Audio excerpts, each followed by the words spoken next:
Le aviso ahí.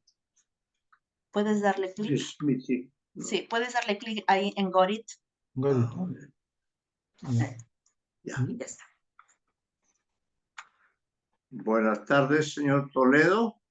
Buenas Buenas noches. tardes, profesores. Buenas Buenas noches. noches ya. Buenas noches, señor Toledo. Acá estamos reunidos con el profesor Edgar Álvarez Chacón para cumplir con el requisito del examen que usted debe dar.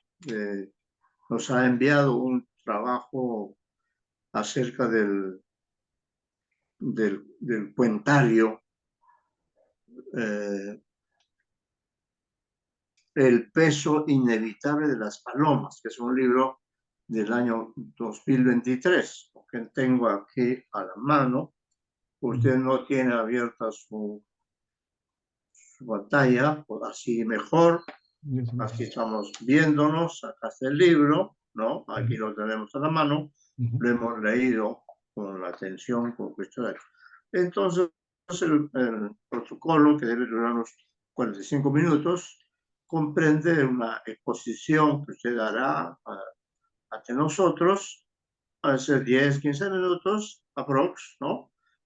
Y luego nosotros haremos algunas preguntas y después de esas preguntas, quizás las reflexiones suyas, algo que usted quiera agregar y nosotros también. Y de ese modo habremos cumplido con esta tarea pendiente y usted esperamos pues ya supere este curso, lo apruebe, ha enviado, tenemos como evidencia también, además de la grabación porque usted está grabando, tenemos la reseña que usted nos ha enviado, cordialmente nos ha enviado. Entonces, señor Enrique Toledo, sin más preámbulos, vamos a comenzar, como le digo, con una exposición suya que, por ejemplo, nos ilustre cómo así es que se interesó por Yoshimito, porque en su reseña menciona una serie de obras que hace de Yoshimito un escritor valioso, miembro de las últimas o penúltimas generaciones. Entonces, en ese sentido, le agradeceríamos que usted, que es el experto en Yoshimito, nos ilustre acerca de este autor peruano. Adelante. Bueno, en De principio, alto buenas para noches. escuchar. ¿Se me escucha ahí? ¿Está bien? Sí. Hable lo más fuerte que puede porque yo tengo cierto problema de audición. Le quiero De escucharlo acuerdo, bien. está bien, está bien. Ahí está. Buenas noches, doctor González Montes. Buenas noches, doctor Álvarez. Es un gusto estar aquí y poder sustentar el trabajo final para el curso de taller de crítica literaria. Eh, y bueno, empezando un poco sobre la exposición. eh, Este libro, El peso inevitable de las palomas, ha sido para mí un título bastante interesante, sobre todo porque, como mencioné en el trabajo final, se trata de un texto al que vuelve Yoshimito tras 8 años, ¿no? De no haber publicado alguna obra. Entonces, me parece a mí que en este nuevo libro se encuentran, de alguna u otra forma, ideas mucho más maduras sobre la escritura en la que Yoshimito va adentrándose o sobre las que ahora intenta reflexionar, las cuales también profundizaré más adelante. En principio, me voy a centrar en la figura de Carlos Yoshimito como autor, voy a detallar un poco, digamos, su producción literaria y su lugar, digamos, dentro de nuestra tradición. Y ya en segundo y tercer lugar voy a proceder a desarrollar un poco las ideas que están presentes en el libro, como también a dar mi comentario valorativo de los cuentos que pertenecen a él. Bien, en principio, Carlos Yoshimito, como sabemos todos, estudió literatura en San Marcos y de alguna u otra manera también él obtiene sus primeros logros en la misma universidad, ¿no? Con este cuento premio Carlos Eduardo Zabaleta de cuento, que buscando bibliografía y tratando también de buscar esto en internet, me parece que no era un premio, digamos, que no era un premio reconocido más allá, digamos, del espacio sanmarquino, si podríamos decirlo así. Eh, No obstante, me parece que otra idea que a mí me llamó bastante la atención de Yoshimito, que es un autor que se ha decantado muchas veces por publicar en editoriales y podríamos llamarlas independientes, ¿no? Una de ellas, por ejemplo, se trata de Sarita Cartonera, que es uno de los primeros impulsos editoriales, digamos, independientes en el medio local peruano. Luego de eso también publica con la editorial SIC, que perteneció a Jaime Vargas Luna en aquella época, que también, digamos, era editor de Sarita Cartonera. Y así poco a poco fue publicando en otras editoriales, ya no solamente locales, sino también en su tercer y cuarto libro que publica en España, ¿no? Lo cual abre también en él un espacio internacional que de alguna u otra forma también hace que obtenga un reconocimiento mayor. Esto, digamos, se refleja también en que Yoshimito, eh, pienso yo, a diferencia de otros autores, es un escritor bastante antologado, ¿no? Sus cuentos aparecen ya sea tanto en revistas literarias de cierto prestigio, como también en libros y publicaciones que reúnen a escritores o autores latinoamericanos. En ese sentido, creo que también Yoshimito es un autor que poco a poco ha logrado tener un espacio y también ha consolidado su escritura, digamos, eh, en relación, digamos, con autores de nombre como Samantha Schweblin, ¿no? En Argentina, por ejemplo, y demás. Eso por un lado. Eso sobre la parte, digamos, de su producción literaria. Otra cuestión que a mí me llama también bastante la atención es que Yoshimito, ya no como autor necesariamente, sino como investigador, como académico, es una persona que se ha inclinado no solamente por el pregrado en literatura, sino que ha continuado sus estudios en el posgrado, haciendo una maestría en Estados Unidos y seguidamente un doctorado, ¿no? Esto por qué traigo a colación, porque en los cuentos de Schmidt, y creo que particularmente en este último libro, eh, puede uno notar, digamos, el conocimiento eh, que Yoshimito, digamos, tiene en nuestra tradición, ¿no? Más allá, digamos, del corte realista o del, digamos, el estilo realista que ha dominado, digamos, parte de nuestra narrativa, Yoshimito más bien es un autor que nos devuelve, digamos, a ciertos problemas universales presentes en la escritura, ¿no? Eh, en sus cuentos, digamos, hay temas que abordan problemas estéticos, ¿no? Problemas de carácter moral o problemas de índole también social, que de alguna u otra forma incluso podría llevarnos a relacionarlo con algunos cuentos de Borges, ¿no? En ese sentido, creo que Yoshimito, tanto como escritor como conocedor de una tradición, utiliza todo ello para que sus, digamos, textos sumen esa complejidad y sean, digamos, los cuentos o relatos que finalmente nos llegan a nosotros como lectores. Eh, Eso en la parte de Yoshimito. Ahora bien, adentrándome un poco más a lo que es este libro, estuve revisando previamente, antes de escribir la reseña, algunas entrevistas que el autor brindó sobre este libro, para de alguna u otra forma también partir de la primera recepción crítica que ya ha recibido esta obra. Y es interesante porque, según menciona Yoshimito, muchos de estos cuentos que están reunidos en el libro no habían sido, digamos, pensados de manera íntegra en un principio. Han sido cuentos que algunos incluso tienen más de una década de antigüedad de haber sido ya creados, que han ido con el tiempo, digamos, encontrando su lugar en este conjunto, digamos, de textos que él ha llamado El peso inevitable de las palomas, ¿no? Adentrándonos un poco más en ello incluso, el cuento que da título al libro, que es justamente El peso inevitable de las palomas, es un cuento bastante interesante porque el autor lo que hace, o lo que él menciona, es que incluso ven esto una especie de poética de escritura, ¿no? Para él ese cuento, digamos, de alguna otra forma es una referencia en lo que él concierne su praxis, digamos, creadora, en su praxis escritural. Entonces, partiendo de eso, creo que podemos también ir adentrándonos poco a poco, digamos, en las líneas que comienza a desarrollar también en este libro, ¿no?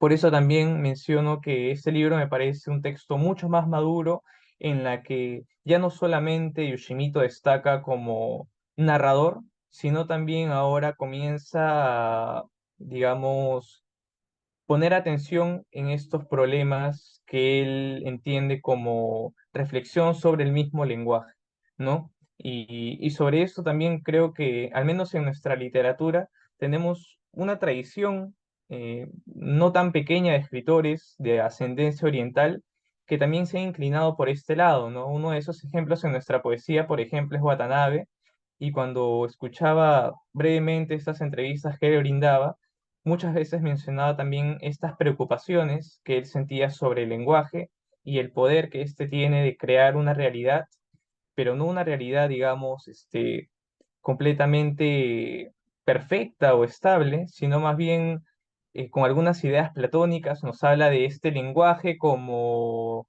que trata de llegar a esa verdad que no puede hacer, ¿no? El lenguaje, digamos, está entre esa frustración de llegar a hacer algo, de contar algo, pero que sin embargo no puede hacer.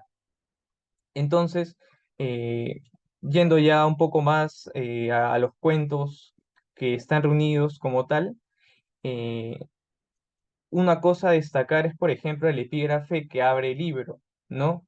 El epígrafe en este caso es un poema de Arthur Rimbaud que se titula Lo imposible.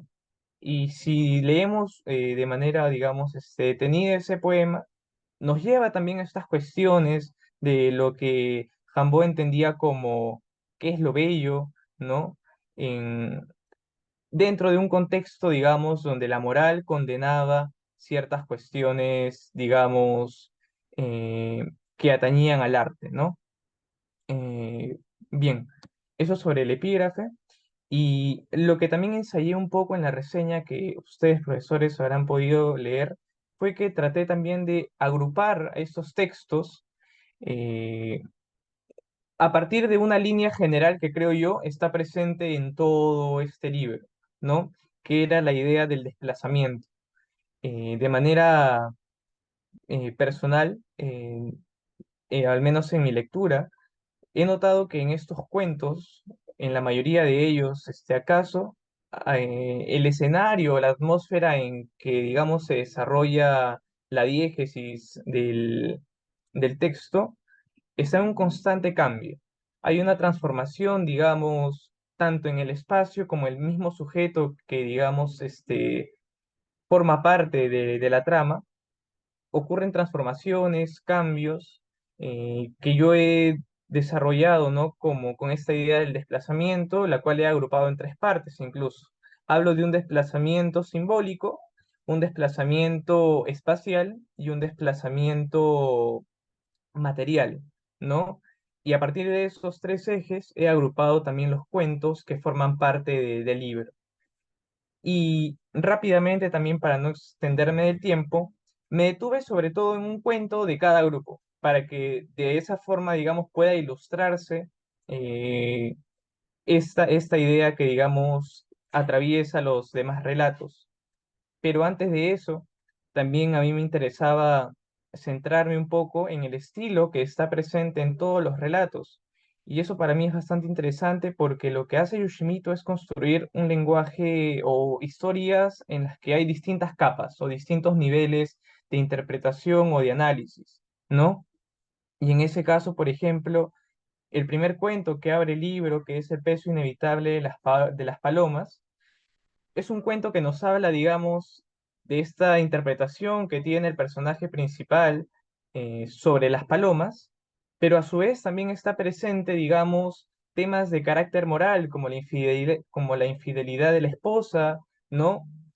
Y de esa forma, digamos, en este cuento que a una primera leída, digamos, se lee de una forma muy sencilla, encontramos distintos elementos que hacen que el lector, digamos, vaya más allá de lo que se dice literalmente en el relato, ¿no? Y por eso es que mencioné en el trabajo final que compartí que lo que ocurre en el texto más bien es una paradoja, ¿no? Porque, digamos, una primera línea con la que podríamos leer este cuento es una línea moral, en donde la esposa, digamos, engaña a este hombre con el amante. Sin embargo, es el amante, digamos, esta persona inmoral, quien de alguna u otra forma puede atender o dar una correcta interpretación de las pinturas del esposo engañado, ¿no? Incluso hay un pasaje que más o menos dice lo siguiente, que uno de los motivos por lo que finalmente el amante terminaba llegando a la casa de esta mujer era para de alguna u otra manera quedarse contemplando esas pinturas, ¿no? Entonces hay una especie de contradicción o de conflicto que Yoshimito nos permite, digamos, contemplar. Luego de eso, eso sobre el desplazamiento simbólico, ¿no? Donde la paloma, digamos, funciona como un elemento metafórico. Luego tenemos, en el caso de el desplazamiento espacial, el cuento denominado La Prefectura. Y en este cuento, más bien, lo que ocupa un primer plano es el escenario o el espacio. En la prefectura, el protagonista principal, de alguna u otra manera, vendría a ser el desierto, ¿no? Y es el desierto lo que termina originando a su vez también el cambio o el trastoca, digamos, la psicología del hombre llamado Minoru, que termina finalmente por matarse a él y a la esposa, ¿no? Dejando a la niña solitaria eh, en el cuento. Entonces también podemos notar en Yoshimito esa capacidad no solamente por crear historias en la que, digamos, hay un símbolo en el cual centrarse, sino que también nos muestra esta versatilidad que tiene al plantear distintos escenarios o distintos contextos, ¿no? Que en este caso también se ven sustentados por una tercera historia, la cual es Plasmagénesis. Este cuento a mí me parece uno de los más peculiares que está presente en todo el libro, porque me, más o menos parece más bien un texto de ciencia ficción, ¿no? Un libro que, digamos, está más inclinado hacia ese lado, porque nos presenta una distopía donde existe un grupo de gente que se alimenta de hombres a través de su plasma. Y para esto los recluta, los examina y finalmente los terminan matando, ¿no? Y de alguna u otra forma hace uso de la ironía para hacer ciertas críticas hacia, digamos, la gente que domina al pueblo o a las clases bajas, ¿no? Y a mí ese cuento, digamos, me parece bastante particular porque más allá, digamos, de la crítica que puede estar presente, ¿no? Y a su vez, digamos, del uso que tiene de la ironía como un elemento también interesante dentro del relato. Ese texto a mí me parece particular porque me hace pensar, por ejemplo, en otro autor de nuestra tradición que es Enrique Prochaska, ¿no? Que también tiene textos que más o menos siguen esa línea, en donde, si bien se hablan de mundos, digamos, fantásticos, entre comillas, para decirlo de una manera amplia, el trasfondo más bien de los textos va por otro lado, ¿no? Va por esta especie de reflexión sobre la condición humana, sobre la existencia misma del hombre. Y eso es lo que de alguna u otra forma hace Yoshimito. Eh, ya para recapitular todo esto que menciono, me parece que al final este conjunto de textos en general son relatos que si bien son variados tanto en extensión como en los temas abordados, tienen puentes en común o tienen ciertas semejanzas que también los vuelve orgánicos, en el sentido de que este eje central que les menciono, que es el desplazamiento presente en toda la obra, hace de estos cuentos también textos que están relacionados entre sí. Y para finalizar ya mi intervención, para no pasarme el tiempo, me parece también interesante, ya dentro de la evolución de la producción de Yoshimito, que este libro como tal supone, como mencioné al inicio, un libro de mayor madurez, en el sentido de que Yoshimito ya no centra solamente su escritura hacia, digamos, temas o digamos, relatos donde la trama sea el centro de la historia, sino más bien ahora ese lenguaje y la reflexión sobre este mismo, ¿no? La que de alguna u otra forma complejiza la interpretación o el sentido de estos textos, ¿no? Permitiendo también que el lector participe y sea, digamos, un constante activador de los sentidos de este, ¿no? Eso sería todo, profesores. Muchas gracias. Muchas gracias, señor Toledo Navarro. Entonces vamos a darle la palabra, después de haberlo escuchado atentamente, vamos a pedirle al profesor Edgar Álvarez que tenga bien, el que es un acucioso lector, tenga bien formular algunas preguntas, inquietudes acerca de este libro de Kishimoto, que creo que es un libro, y estoy adelantando mi juicio, es un libro que merece releerse, ¿no? Es un libro que reta al lector a comprender esos mundos que va creando en cada relato. Por eso, Edgar Álvarez, usted tiene la palabra. Que active su audio. Que active su audio, por favor.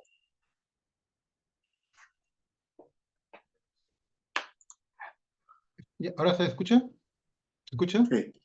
Ya. A ver, volteo alto a Edgar para oírte bien. Ya.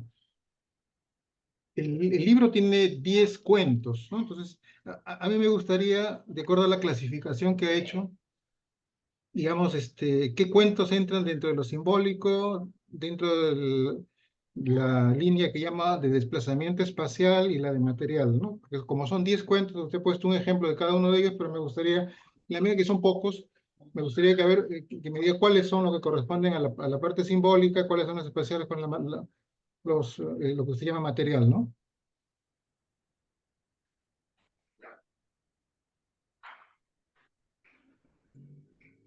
Así nada más, ¿Listo? ¿Se me escucha? sí, sí, escucho. Perfecto. En el primer caso, o en el primer grupo, digamos, Simbólico, por eso del digo. simbólico, Sí, yo he sí. agrupado los textos Celebración en invierno, El peso inevitable de las palomas, ¿Yo, no? Inminencia de las transformaciones y Un Ujú. insólito brillo, ¿no? Sobre todo porque, digamos, pienso yo que está presente aquí un elemento que interpela a los personajes a cambiar su percepción sobre su realidad, ¿no? En el Ya. caso del peso inevitable de las palomas, está, bueno, el caso de las palomas. En el caso de Celebración de invierno, está el accidente sobre la mujer del hombre que no le permite, digamos, disfrutar como las demás personas. En el caso de Inminencia de las transformaciones, es este texto de esa epidemia de la felicidad que las niñas tienen en un sueño, ¿no? Sobre un hombre que vuela Sí, sí, sí. y que de alguna otra forma los adultos desean aplacar. Y Mm. por último está Un insólito brillo, que habla sobre el problema del embarazo de esta mujer que termina con una especie de final trágico donde el hombre decide tomar una decisión de huir y creo que incluso hasta de atentar contra su vida, mientras que en la mujer, digamos, termina ocurriendo este embarazo que no se ha podido lograr durante todo el texto, ¿no? En segundo lugar, en el caso del desplazamiento espacial, puse la prefectura por el tema del desierto, Nada contra el cielo, con donde está este conflicto de la nieve, ¿no? Que comienza a inundar esta ciudad, y en tercer lugar, el tema de los ahogados. Y finalmente, en el desplazamiento material está Plasmagénesis, Ojos Verdes y El hombre junto a la cama, donde, digamos, la transformación se da sobre el mismo individuo, ¿no? En Plasmagénesis, el hombre, digamos, eh, expresa, es víctima de estos jefes, por así decirlo, que lo matan. En Mm. Ojos Verdes, la historia, digamos, nos comenta que un hombre se transforma en mariposa de este turista que está en la selva, y en El hombre junto a la cama, digamos, está esta especie de ente fantasmagórico que termina de alguna otra forma también siendo el niño al que le cuentan en la historia, ¿no? Entonces, más o menos esos son los tres grupos y los cuentos que pertenecen a cada grupo según la lectura que realicé. Ya. Ahora, sobre la base de eso, entonces, por ejemplo, en el caso del libro, del texto que da el nombre al libro, ¿no? El peso inevitable de las palomas. Hay, por ejemplo, hay una afirmación que dice el propio libro, cuando habla de, dice más o menos acá, ¿sepa? La cuestión esta del lenguaje, ¿no? Cuando habla de lo que usted mencionó, creo que también lo dice acá dice acá la contratapa, ¿no? El acto narrativo se vuelve así, la búsqueda de una revelación, etcétera, etcétera, ¿no? Entonces, la idea del lenguaje que usted está mencionando, ¿no? Ahora, la idea es que el lenguaje, o la reflexión sobre el lenguaje, parte de precisamente tanto del narrador como también de los personajes, ¿no? Ambas instancias, ambos estratos o niveles del relato manifiestan ese interés, ¿no? Y en el caso del peso inevitable de las palomas, por un lado vemos al personaje que es un pintor, ¿no? Es un artista, y que como artista entonces se ve fascinado por las palomas. Y él mismo reconoce que las palomas, digamos, lo fascinan, pero al mismo tiempo sabe que las palomas, por lo que se ha enterado, son más, tienen más bichos que las ratas, ¿no? O sea, digamos que la idea esta de que eso que él ve como un objeto de su atención artística es al mismo tiempo peligroso, ¿no? Entonces, pero también hace la comparación con el lector, ¿no? El lector también es más o menos como una paloma, ¿no? Entonces una paloma sería eso, pues, ¿no? Como una suerte de alguien que uno ve afectuosamente, pero que al mismo tiempo es peligroso. Entonces, eso por un lado. Por otro lado también está lo que usted mencionó con respecto a la infidelidad. Ahí yo no estoy seguro de que el texto tenga que ver con moralidad, porque si usted se da cuenta, la idea de moralidad, no sé si está escuchando, sí, sí, ¿no? Lo que pasa es que se cortó la imagen. Sí, sí, se la escucha, profesor. Ya. La idea de moralidad, acá la idea de moralidad me parece que tiene que ver con una cuestión simbólica dentro del texto, ¿no? En el sentido de que el artista es un sujeto solo, pues, ¿no? O sea, digamos, la mujer o la esposa o lo que fuere, siempre es una carga o es alguien que está al margen, está cerca pero está al margen, ¿no? Entonces, si está casado, está al margen, y si no está casado, entonces es un amante o de alguna manera es alguien que gira alrededor del artista, pero el artista está solo. Y me parece que esa es la idea que está plasmando también, ¿no? Por eso la idea del amante, de la esposa con el amante, yo no lo vería como inmoralidad, sino lo vería como una descripción que él está haciendo efectivamente, el autor modelo está construyendo precisamente un personaje, ¿no? A partir de una idea, ¿no? Del escritor, como un escritor, como un artista, como en este caso como un pintor, cuya necesidad de aislamiento, ¿no? De soledad, es importante, ¿no? Por eso que la mujer tiene el amante, o los amantes que ha tenido, ¿no? Y también la última ironía que sale al final del relato, donde el amante es más bien un crítico de arte, o una persona que sabe, y que no solamente está con la mujer por la mujer, ¿no? Sino está también por las pinturas, ¿no? Entonces un poco como que, como que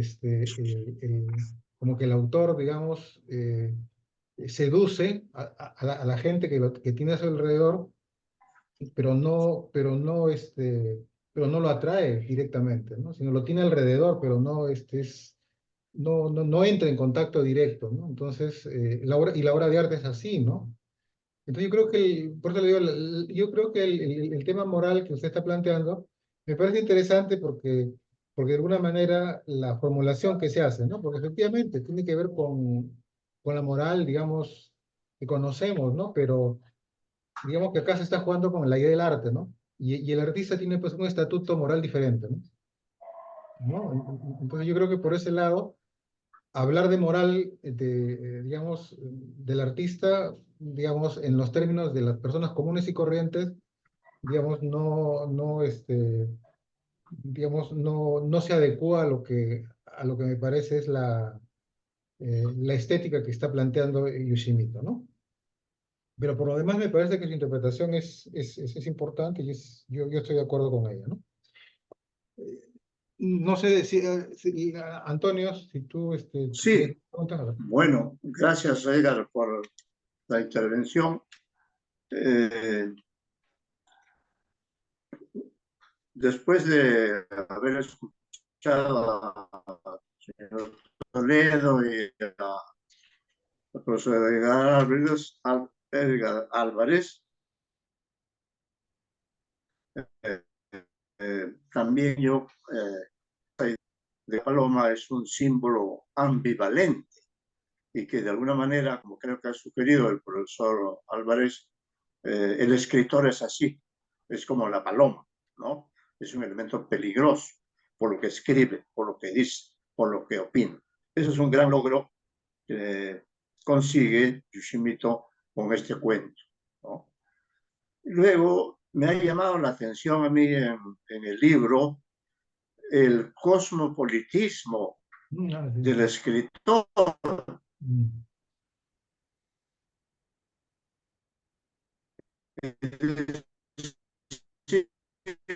Conoce Sao Paulo, Japón, probablemente algunos otros países, por un lado, y luego también la madurez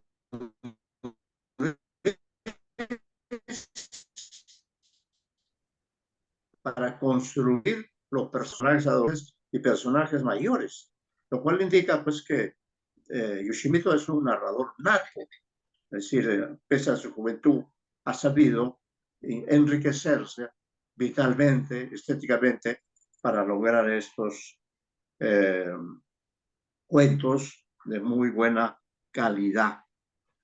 Me gustaron varios cuentos, incluso algunos de ellos, creo que son 2 o 3, podrían ser hasta novelas cortas, Novelas cortas, claro. porque he contado en uno de ellos, creo que es El insólito brillo, he contado hasta 16 o 17 bloques narrativos. Para ser más concreto y luego hacer también otra pregunta, me gustó mucho el cuento Plasmagénesis, que es singular dentro del conjunto, ¿no? Una distopía, como dice usted, y eso me hizo recordar la novela de un escritor japonés sobre un tema parecido, sobre la utilización del ser humano al servicio de los negocios eh, de la medicina, pues de la medicina entendida como una actividad lucrativa. Entonces, mi pregunta sería, eh, ¿coincide usted o cuál es su opinión sobre plasmagénesis? Parece singular en el conjunto, ¿no? Es una de las vías que recorre Yoshimito. Bien, Sí, profesor. sobre Bueno, plasmagénesis.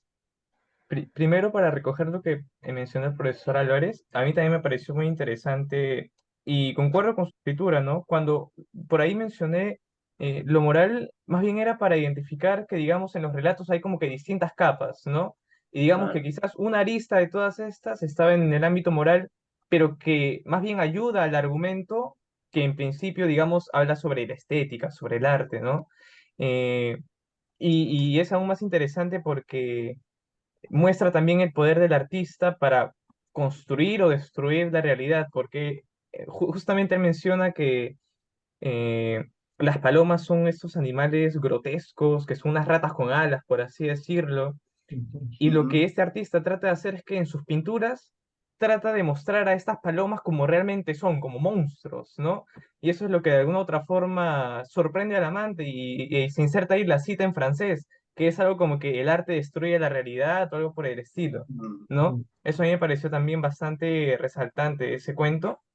Y una cosa que justamente Yoshimito menciona en una entrevista es que este uso de la paloma, como mencionó el profesor Montes, tampoco es gratuito, ¿no? Porque la paloma es un símbolo que viene desde el cristianismo y en este caso, digamos, en el cuento hay cierta desmitificación sobre la paloma como el símbolo del Espíritu Santo o de la paz y más bien nos muestra la otra cara, ¿no?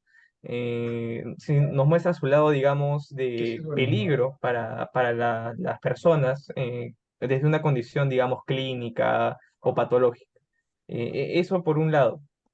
Y sobre ahora lo que menciona el profesor Montes, un insólito brillo también me González pareció. Montes, por favor, no se olvide. González Montes, González Montes. perdón, el profesor González Montes, a mí también me parece que un insólito brillo es un cuento que incluso da para una novela corta o algo por el estilo, porque la cantidad de temas y con la complejidad también que los aborda, porque hay también ciertos cortes temporales en la narración, ¿no? Constantes flashbacks que nos llevan, digamos, a experiencias pasadas de la pareja. Y la maestría con la que, digamos, él combina todas estas técnicas, a mí me parece Ujú, también bastante interesante. Y ujú, eso por un lado, y por otro lado también la parte técnica que tienen algunos relatos de ser, entre comillas, fragmentarios, ¿no? Porque, digamos, se construyen a partir de párrafos, párrafos, párrafos, que de alguna u otra forma están separados, pero que finalmente terminan hilando toda la narración y construyendo a su vez distintos sentidos sobre esta, ¿no? Por ejemplo, en Nada contra el cielo, me parece, Ujú. que es este relato de la nieve, está esta ajá, anécdota del conejo, que el sí, papá le hace seleccionar al hijo, ¿no? Y ahí ajá, la frase es ahí hay una frase muy, muy fuerte, creo yo, que funciona también como poética de escritor, que es cuando el niño, luego de que escoge al conejo y lo matan y está en el carro con el conejo en las manos, en el carro de regreso, dice, la belleza tiene un costo, ¿no? Y no solamente la belleza es culpable, digamos, sino que también está ahí el valor o, digamos, la responsabilidad que tiene el lector para saber discriminar qué es bonito o qué es feo, ¿no? Porque entiende que por su culpa mataron al conejo más bello, digamos, de ese cultivo de animales o de esa granja. Eso por ese lado. Entonces, hay bastantes textos que abordan esta problemática, digamos, estética, artística, que son muy interesantes. Eh, pero bueno, yendo al punto sobre el texto de Plasmagénesis ujú, que consultó usted, doctor González Montes, justamente a mí también me parecía uno de los textos más insólitos del libro, ¿no? Quizás sí, sumándolo, también es un poco raro, que es la historia de este hombre que se termina convirtiendo en mariposa. Pero bueno, el caso de Plasmagénesis, como había mencionado, a mí me recuerda mucho a algunos textos de Enrique Prochaska que están presentes en su libro Un único Prochaska, desierto. Ujú. De un único desierto hay relatos también como 1984 y algunos parecidos que justamente tratan esta problemática ujú, y, y creo yo más bien que responde a cierta, digamos, búsqueda de Yoshimito de hablar sobre la condición humana. Además, también nosotros sabemos que Yoshimito tiene ascendencia japonesa y estos temas en Japón realmente son bastante comunes, ¿no?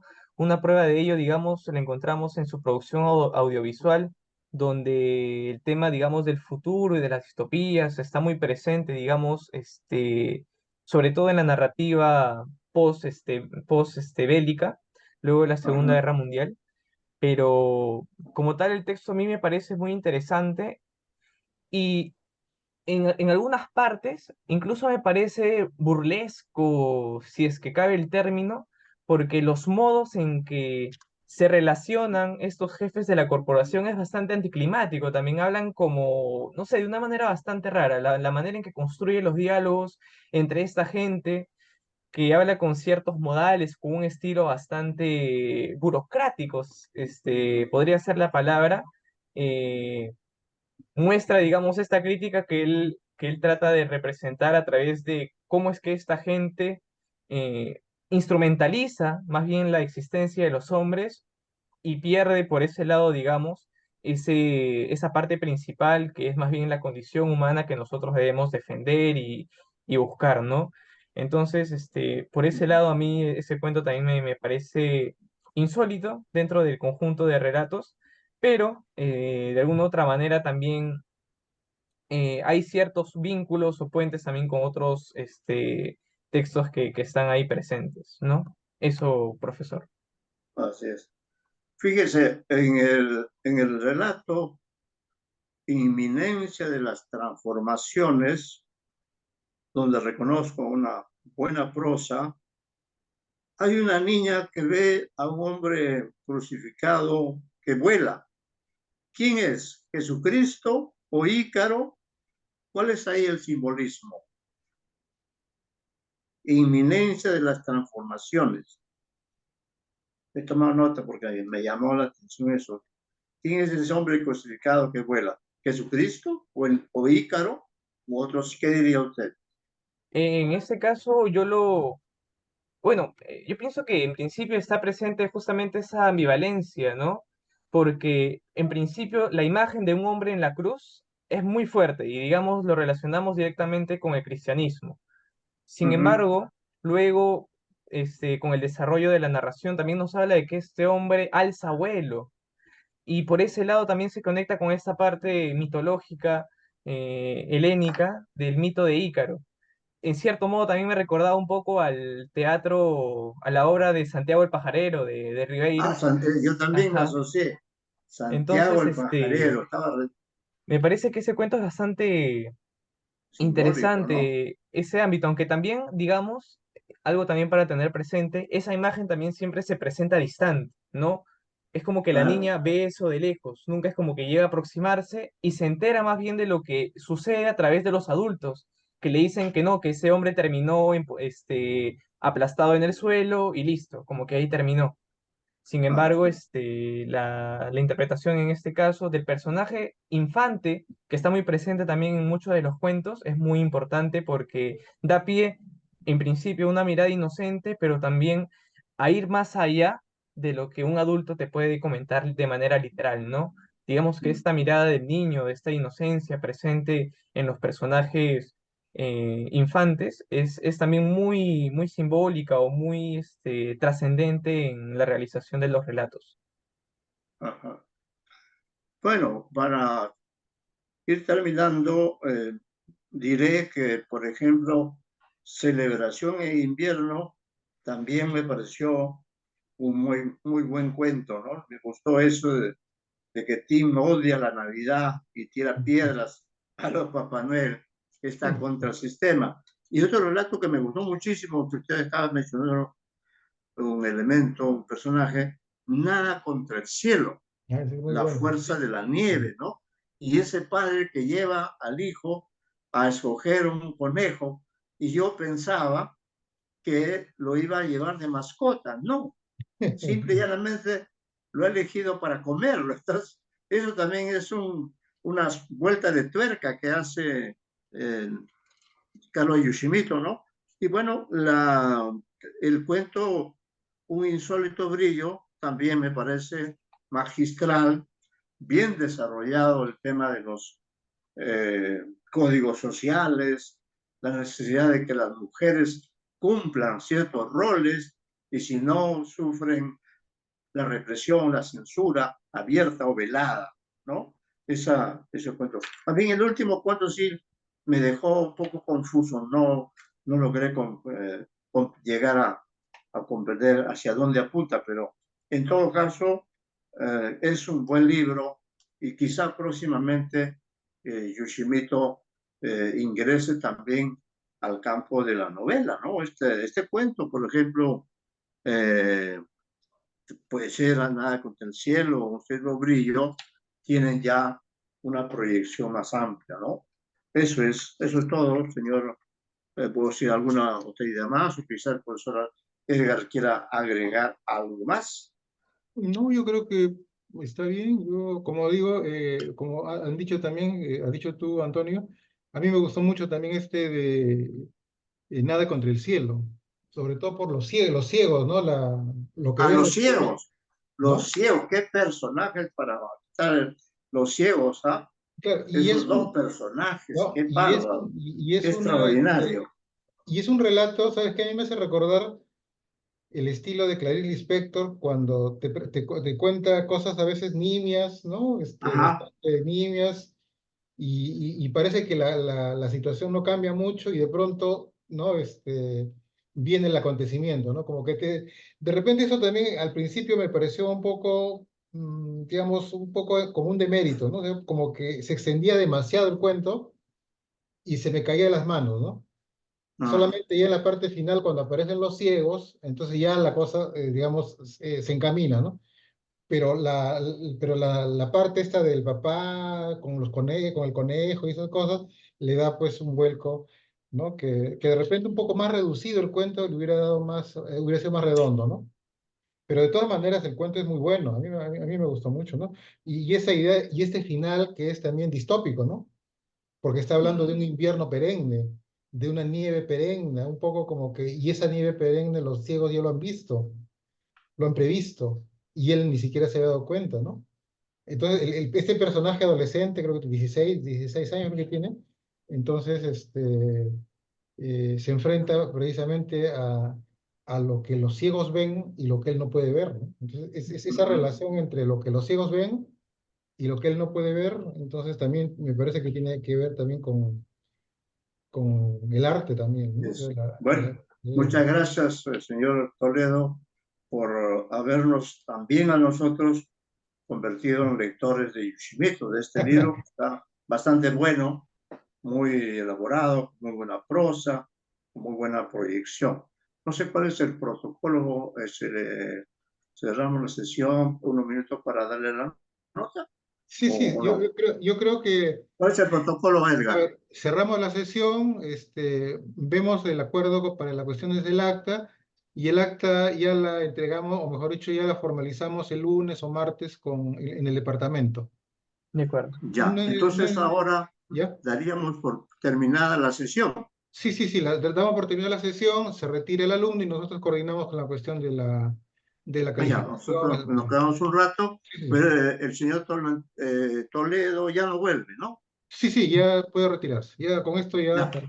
Bueno, ya en se todo vuelve. caso ya creo que su presentación ha sido auspiciosa, señor Toledo. Lo felicitamos por ser un buen lector, un buen escritor, y vamos a deliberar unos minutos con el profesor Álvarez y luego ya daremos cuenta de estos resultados a la escuela y al Departamento de Literatura. Así que por ahora nos damos una despedida muy cordial. Lo invitamos a seguir leyendo buenos libros como este de Yoshimoto. Muchas gracias, muy buenas tardes. Nos estamos en cualquier momento, nos estamos comunicando porque somos parte de la comunidad letrada. Muy bien, buenas De tardes. acuerdo, profesores. Muchas gracias. Buenas Ya, hasta noches. luego, suerte. Muy bien, felicitaciones. Gracias. Ah, A ya, ver, ya Antonio, estamos ya. grabando. Sí, ahora ¿Qué te estamos ya. pareció este